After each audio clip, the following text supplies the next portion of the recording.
안녕하세요. 코인돌 소라입니다. 암호화폐 시장이 좀처럼 회복세를 보이지 않고 있는데요.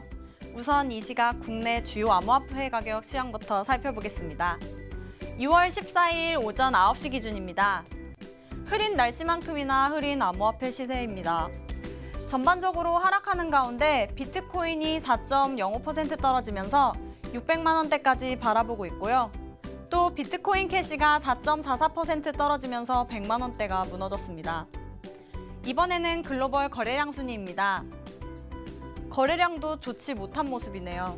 화요일보다 총 거래량이 약 7천억 원 올랐지만 아직까지는 예전의 거래량에 한참 미치지 못하는 모습입니다. 다음은 글로벌 암호화폐 시황을 분석해줄 코인맨을 불러볼까요? 코인맨! 네, 여러분의 코인맨 송범선입니다. 반갑습니다. 어제 선거 날이었죠. 네. 그래서 이제 지방선거가 마무리됐는데 소라 씨는 선거 잘 참여하셨나요? 그럼요. 참여했습니다.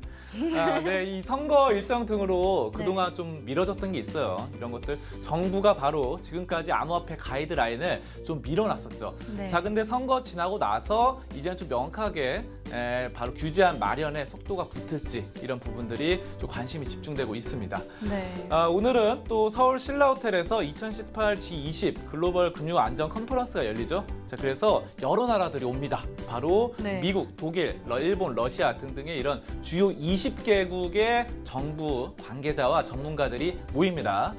전문가들 220여 명이 모여서 바로 최근 이 국제 금융 시장의 현황과 또 위험 요인 이런 것들에 대해서 얘기할 예정입니다. 그런데 지난 3월 G20 정상회담에서요. 이번 7월에는 구체적인 가이드라인이 나올 것이라고 하지 않았었나요? 그렇죠. 이 규제안 발표를 한 달 앞두고 있다 보니까 네. 아무래도 오늘 컨퍼런스에서 ICO 허용과 세금 또 제도권 포함 이런 것들에 대한 여부가 좀 논의될 가능성이 매우 높습니다. 네. 김동연 경제부총리도 7월 중으로 구체적인 윤곽이 나올 것이다라고 말했는데요. 지금까지 좀 미뤄뒀던 이런 규제안 마련에 좀 더욱더 속도를 내줬으면 좋겠습니다. 그렇네요. 네, 그러면 이제 가격적인 부분 차트 보면서 얘기 나눠보도록 하겠습니다. 하락장이 지속되고 있는 모습이에요. 네, 이 선거 날에도 계속해서 안 좋았고요. 네. 그리고 오늘 아침에도 계속 떨어지는 상황입니다. 대부분 이런 상황이 나타났고요. 그 다음에 비트코인 캐시 보겠습니다. 캐시 같은 경우도 이제 100만 원 선, 심리적인 지지선이 100만 원 선이 무너지는 모습, 약간 반등을 하긴 해요. 하지만 그렇게 떨어진 것에 비해서 좋은 상황은 아닙니다. 네. 자, 이런 것들 가장 큰 원인으로 이 테더가 꼽히고 있어요. 테더는 예전부터 테더 청문회도 있었고 여러 가지 상황들이 있었는데 네. 이번에 다시 한번 불거졌습니다. 바로 지금 지난 간밤에 네. 텍사스대 금융학 교수가 보고서를 통해서 주장을 했는데 네. 이 테더가 비트코인 가격 등등 시세를 조작했다라는 말이 나오고 있어요. 네. 자, 그래서 이 테더가 일단은 보시면은 달러 하나와 테더 하나가 같은 그런 상황입니다. 그래서 1달러가 1테더인데 네. 달러랑 똑같이 보시면 돼요. 그래서 우리나라 같은 경우는 원화로 비트코인 등등 이더리움 등등 많이 사잖아요. 근데 네. 이제 외국 같은 경우는 테더로 또 비트코인이나 이더리움 등등을 사는 그런 상황인데 네. 지금 상황이 그 회사가 달러가 좀 부족하다. 달러로 연계되는데 달러가 없다라는 말들이 우려가 나오고 의혹이 제기되고 있고요. 네. 그래서 이 달러 어쨌든 이런 부분들이 있고 비트코인 등등을 조작했다, 시세를 끌어올렸다 강제로 이런 말들이 나오고 있어요. 그래서 25억 개에 달하는 테더 코인을 바로 이 비트피넥스 거래소를 통해서 유입을 했는데 이런 부분들 계속해서 의혹이 나오고 있기 때문에 조사가 좀 더 심층적으로 들어가야 될 것 같습니다. 그래서 그렇군요. 그렇죠. 이런 부분들이 계속 안 좋게 반영되고 있습니다. 네. 네, 여기까지 암호화폐 종합 분석 시간이었습니다. 네, 오늘도 좋은 소식 고마워요, 코인맨.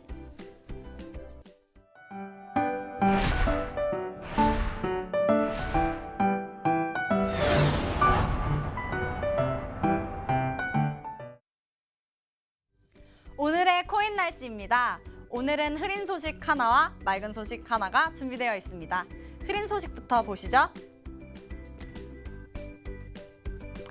이제 아이폰이나 아이패드를 이용한 암호화폐 채굴이 어려워질 전망입니다. 지난 11일 애플은 암호화폐 관련 앱에 대한 규제를 발표했는데요. 채굴 프로그램을 설치할 수 없도록 하는 내용이 담겨 있습니다. 또 원래 앱 게시에도 제약을 뒀는데요. 애플의 이번 규제가 앞으로 채굴 앱을 개발하는 데 걸림돌이 되지 않을까 우려스럽습니다. 이번에는 맑은 소식 보겠습니다. 암호화폐 거래소 해킹 사고가 늘어나면서 블록체인에 지갑 주소 동결 기능을 넣는 개발업체들이 늘고 있습니다. 해킹을 당하면 해당 지갑의 거래를 바로 정지시키는 기능인데요. 지갑 주소가 정지되면 지갑 안의 암호화폐로는 거래가 불가능하고 해당 코인은 정지를 풀지 않는 이상 소각돼 버리는 것이죠. 이렇게 해킹을 방지하는 신기술 개발도 좋지만 암호화폐 거래소 운영에 있어 최우선으로 고려되어야 하는 것이 보안이라는 것을 잊지 말았으면 좋겠습니다. 이틀 전 열린 북미 정상회담의 기록이 블록체인에 새겨졌습니다.